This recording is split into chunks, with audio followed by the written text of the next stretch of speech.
Get your free copy of the complete tutorial at www.teachucomp.com/free. The next report that you will learn to create is the Client Ledger Report. This report will allow you to view the individual transactions that have been attributed to the Client Trust Liabilities account. Within this report, the source name column shown will be the payee field for checks written and will be blank for deposited amounts received. If you need to change the name of this column to payee for reporting purposes, you can easily export the report to Microsoft Excel, where you can then rename the column and print the report. To create this report in QuickBooks, start by creating a custom transaction detail report.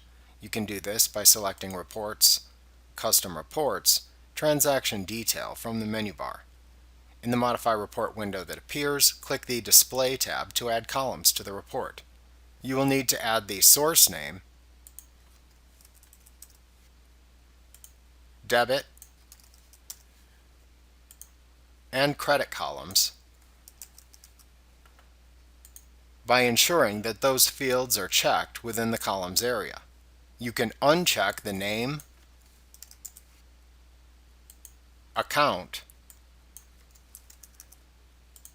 class, clear, split, and amount fields. In the area to the right of the columns, select Customer from the Total By drop-down menu to show the transaction details totaled by customer. In the Report Date Range section at the top of the tab, use the Dates drop-down to select All.